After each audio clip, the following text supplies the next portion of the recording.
Pues bueno, los saludo aquí, compañeros y compañeras que están aquí presentes en la presentación de este libro.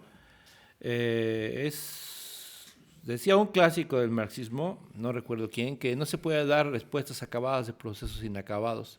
Y durante muchos años el problema del ZLN había sido un problema que no estaba resuelto. Porque yo creo que como ningún otro movimiento que surgió de una lucha auténtica, una lucha genuina, una lucha que costó vidas y que implicó el sacrificio de decenas de miles de personas, tuvo muchas oportunidades para poder resurgir. Pero ese proceso se ha ido desgastando y la razón por la que hemos decidido publicar el libro ya de forma definitiva ha sido porque consideramos que ya la situación no va a variar en términos generales con respecto a lo que hemos visto durante los últimos tal vez 5 o 6 años. La situación actual en el estado de Chiapas también es un poco un ejemplo de los resultados de este proceso, ¿no? Ahorita voy a hablar de los orígenes, voy a hablar de las contradicciones y voy a hablar de las esperanzas de resurgimiento de la lucha de los campesinos de Chiapas. Pero bueno, quiero comentar un poco cómo tenemos la situación actual. En la última reporte del INEGI, el 74% de la población de Chiapas vivía en el nivel de pobreza. El 39% no era capaz de satisfacer sus necesidades mínimas, ¿no? Durante los últimos años ha habido una crisis de migrantes brutal que ha generado pues la llegada de grupos criminales como no había sucedido en otros años. Esto se ha combinado con el tema de la explotación agrícola, que cada vez es más frecuente que grupos de protección, guardias blancas, se contraten para el servicio de caciques, grandes agricultores, exportadores, y obviamente que estos grupos pasan, es muy fácil pasar de la contratación para protección a la extorsión y de la vinculación con los grupos criminales más, pues que tienen más poder a nivel nacional, ¿no? Los gobiernos locales, los gobiernos municipales sobreviven con una especie de convivencia, ¿no? Ya saben la ley, ¿no? O cooperas o cuello, ¿no? O por decirlo de otra forma, o plata o plomo, ¿no? Y muchos se someten, independientemente del gobierno, del origen que tenga, ¿no? Porque cuando no tienes un proyecto revolucionario, más allá de pues ser honesto, ser amable, ser humano, entonces el sistema mismo te absorbe, porque tiene su propia dinámica, ¿no? El sistema mexicano tiene la característica muy peculiar de construir a sus cuadros a su imagen y semejanza, ¿no? El sistema, las personas que llegan a los gobiernos locales, estatales y nacionales, no transforman al Estado. El Estado los va adaptando a su forma de ser. Y esto ha pasado también con el movimiento armado zapatista, ¿no?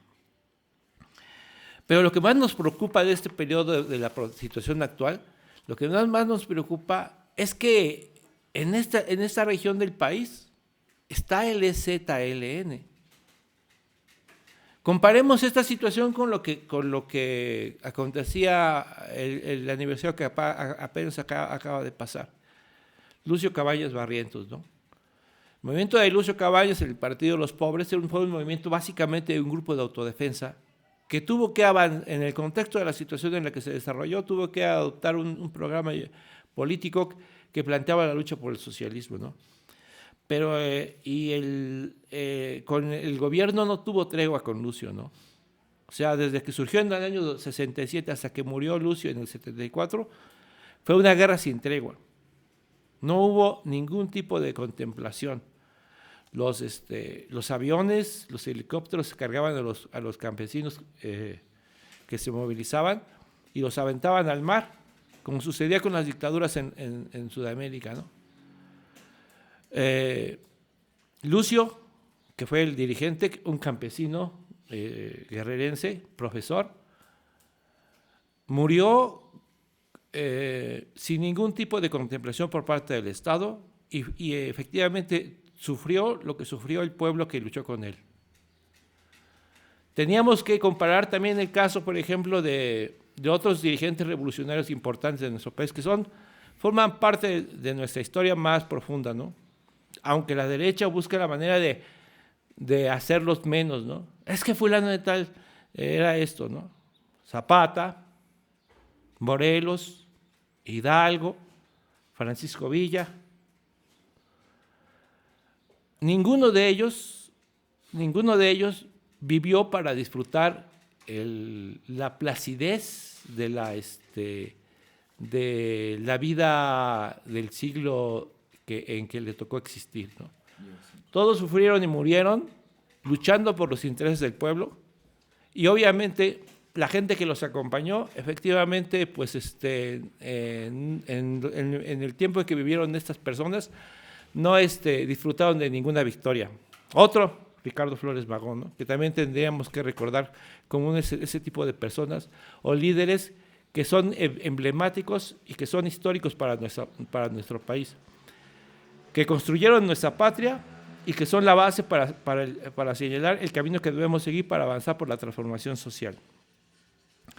Y comparemos con lo que ha pasado con el EZLN, sin menospreciar, sin hacer menos al tema de la lucha de los campesinos pobres, de los indígenas, de las comunidades, que es una lucha centenaria, una lucha que va más allá del EZLN, la trasciende absolutamente, ¿no? Pero las cosas no eran así cuando empezó el movimiento. El 1 de enero de 1994, todos nos quedamos pues, sorprendidos con el levantamiento campesino que se desataba en el mismo momento en que se estaba poniendo en vigor el Tratado de Libre Comercio de América del Norte, ¿no? El EZLN era un movimiento que había surgido desde mediados de los 80 hasta el año en que estalló, con la lógica de los movimientos que estaban dando en América Central, el Frente Farabundo Martí de Liberación Nacional, la Unión Nacional General Revolucionaria de Guatemala, el Frente Sandinista de Nicaragua. Muchos activistas o militantes que participaban en los movimientos armados en América Central, pues tenían una relación con lo que estaba sucediendo en Chiapas. Y había una vinculación también con el movimiento de católicos de base, ¿no?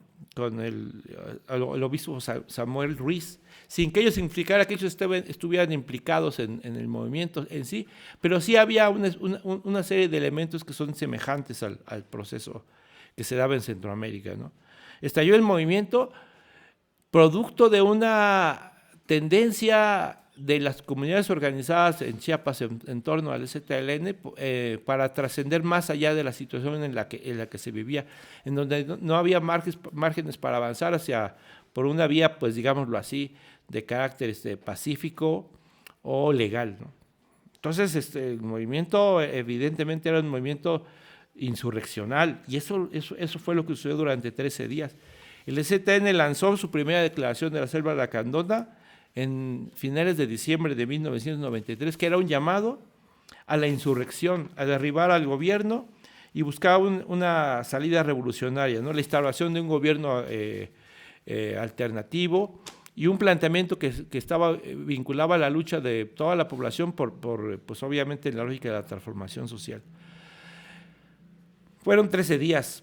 Esos fueron los únicos días en donde el EZLN ha estado en acciones armadas reales. 13 días, y con esos 13 días, ahora sí que, como dice el poema de Mario Benedetti, con esos 13 días lo votamos al EZLN por unanimidad para la historia, ¿no? ¿Qué pasó después? Después hubo un proceso de negociación y diálogo con el gobierno de Carlos Salinas. Salió una segunda declaración después del asesinato de Colosio. El EZLN era ya un ente con una fuerza de carácter nacional y con una repercusión también a nivel internacional. La segunda declaración de la Selva Lacandona ya cambió, ya no estaba más bien en la lógica de generar un movimiento que se vinculara con la lucha zapatista, pero que estuviera como un poco en la lógica de poder lograr los acuerdos concretos, ¿no? Se llamó una Convención Nacional Democrática y fue muy interesante. Nosotros estuvimos participando ahí,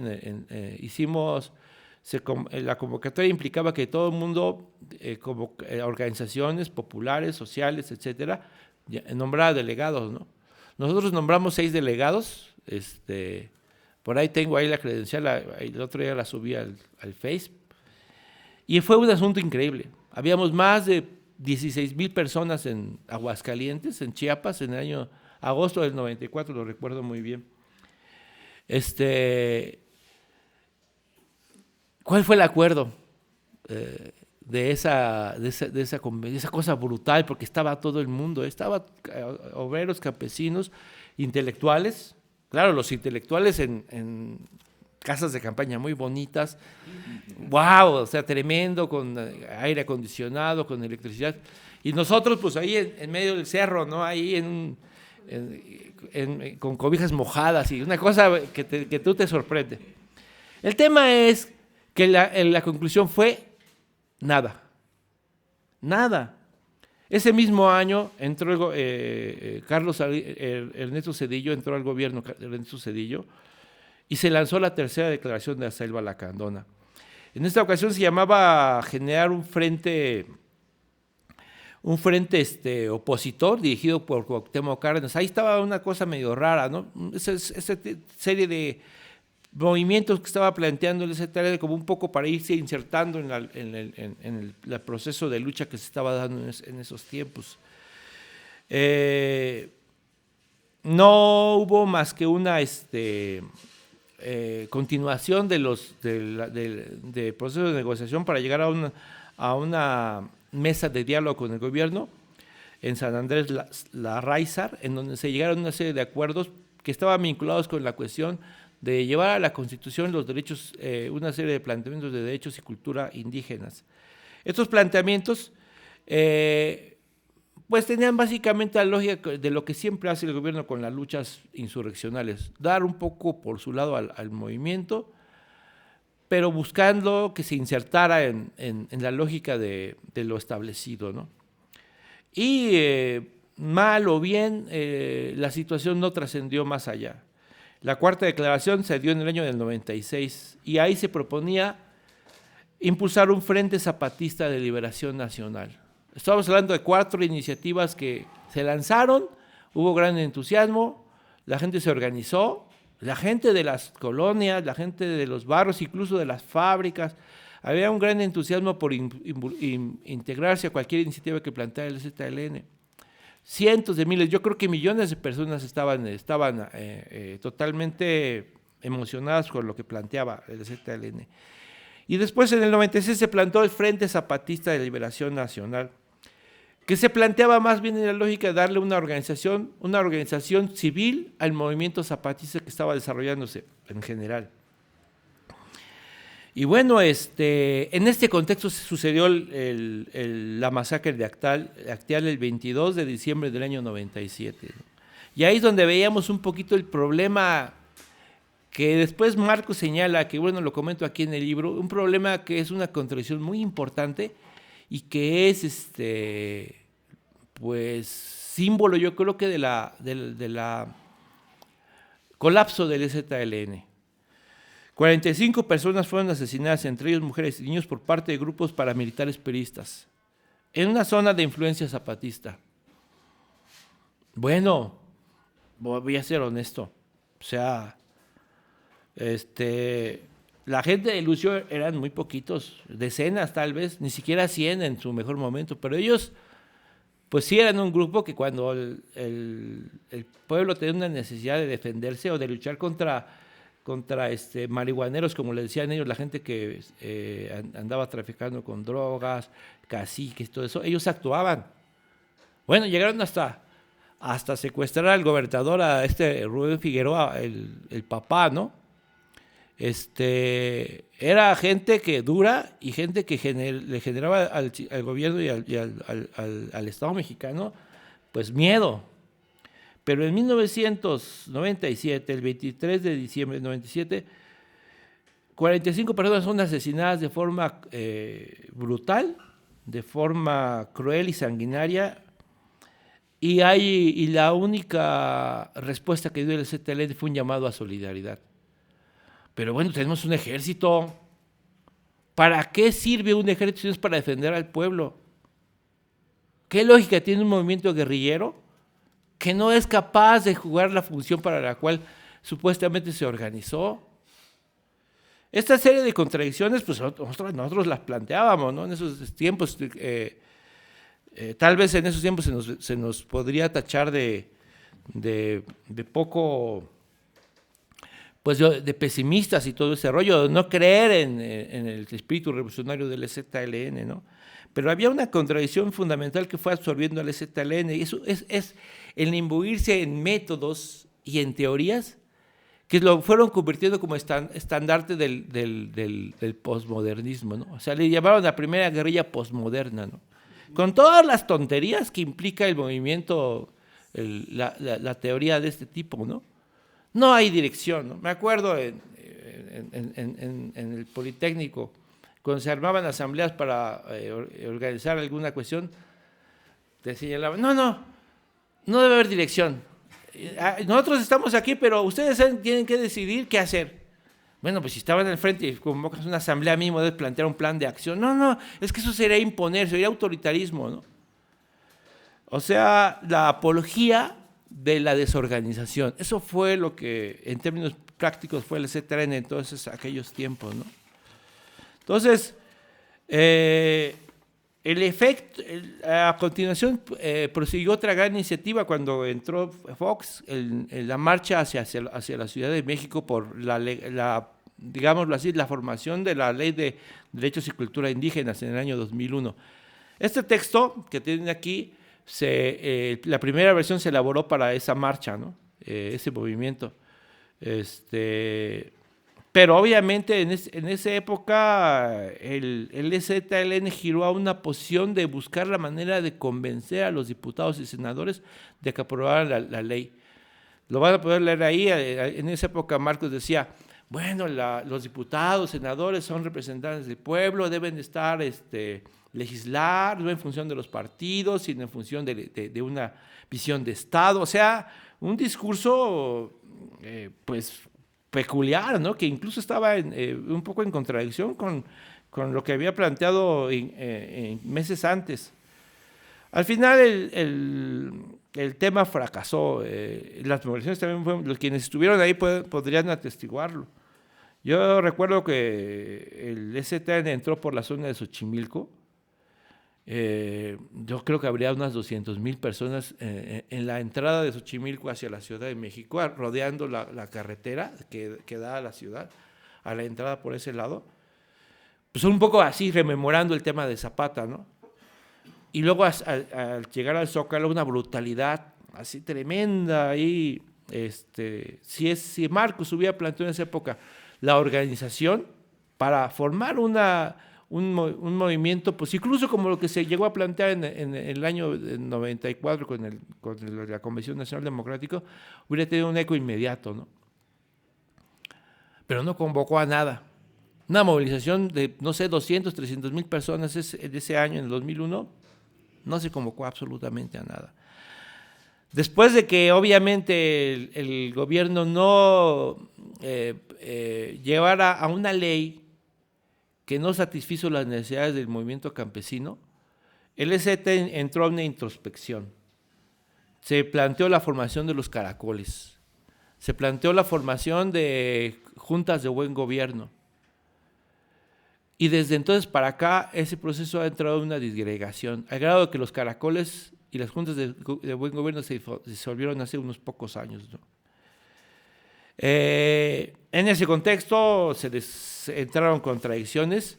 Llegó la sexta declaración de la Selva Lacandona, que era un planteamiento a una campaña sin candidato en el año 2006. Y finalmente en el año 2018 una campaña con candidato. Pero pasó una cosa que también lo comentamos aquí.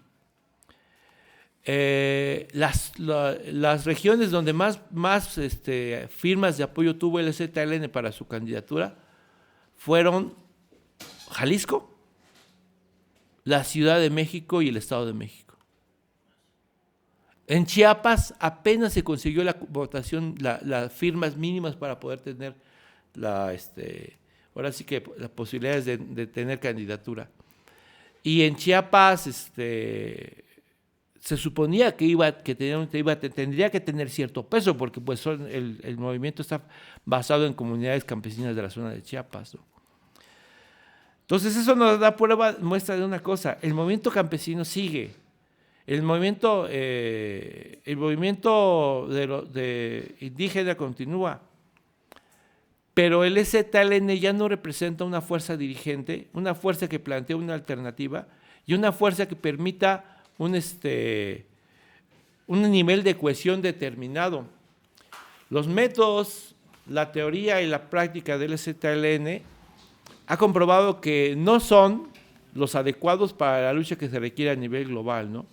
Se enfrentó por las razones equivocadas al movimiento de López Obrador, no fue consecuente con sus planteamientos y obviamente esto ha llevado a una decadencia. Bueno, ya ni siquiera sacó séptima declaración ahora que cumplieron 30 años. De hecho, ahora que cumplieron 30 años hicieron un evento en donde decían, voy concluyendo, en donde decían, vengan, pero no les garantizamos seguridad, ¿no? Híjoles, pues eso viene ahí, ¿no? Aquí en el libro documentamos todo, dice Marcos algo que yo creo que tiene toda la razón. Dice: las respuestas a las preguntas sobre el zapatismo no están en nuestras reflexiones y análisis teóricos, sino en nuestra práctica. Eso lo dijo en el año 2003. Y yo creo que eso es lo que se tiene que valorar. Cientos de miles de personas, y con eso voy concluyendo, se organizaron con una gran esperanza en torno al EZLN y merecen una explicación de qué fue lo que sucedió. Realmente, por el tiempo, solo he abordado los aspectos un poquito más torales en cuanto a la práctica, pero también analizamos un poco los planteamientos teóricos, la cuestión del Estado, la cuestión de la sociedad civil, la cuestión del poder, la cuestión de la organización política, la cuestión de las demandas, de la cuestión indígena, y creo que estamos en condiciones ahora, después de ya más de un año, ya más de un buen tiempo de que ya el silencio se ha convertido en un grito insoportable para los que han apoyado al EZLN, es un momento de hacer un balance. Y el libro es un balance de todo ese proceso. Lamentablemente, y lo decimos con mucha, digámoslo así, consternación, lamentablemente este proceso, en su declive y su caída, se ha llevado la esperanza de muchos jóvenes y trabajadores. Pero hay que decir una cosa: esto no significa que la lucha de los campesinos, de los indígenas, no sea legítima. Esa lucha merece triunfar. Es necesario que se levante otro movimiento insurreccional. Nosotros decimos que el 1 de enero del 94, el EZLN no se equivocó. No se equivocó. Eso era lo que se tenía que hacer. Se tenía que hacer eso y tenía que avanzar hasta sus últimas consecuencias. Ese fue el problema. Se apeló y se aceptó y se soportó la posibilidad de hacer un acuerdo con el gobierno. Cuando te insurrectas, cuando te levantas, cuando te enfrentas al Estado por la vía armada, vencer o morir, patria o muerte. Eso es, camaradas. Y nosotros creemos que el EZLN, repito, no se equivocó en esos 13 días que estuvo en lucha, y creemos que es necesario preparar las condiciones para otro levantamiento del pueblo, otro levantamiento de la población, pero que no solo implique el tema del movimiento campesino, sino que incluye la lucha de los trabajadores, especialmente de las zonas urbanas, porque está claro que incluso en el contexto de la lucha del EZLN, esos son los sectores que le han dado apoyo y le han permitido subsistir hasta ahora. Bueno, camaradas, con eso termino la introducción y pues obviamente estamos atentos a sus preguntas, comentarios e intervenciones.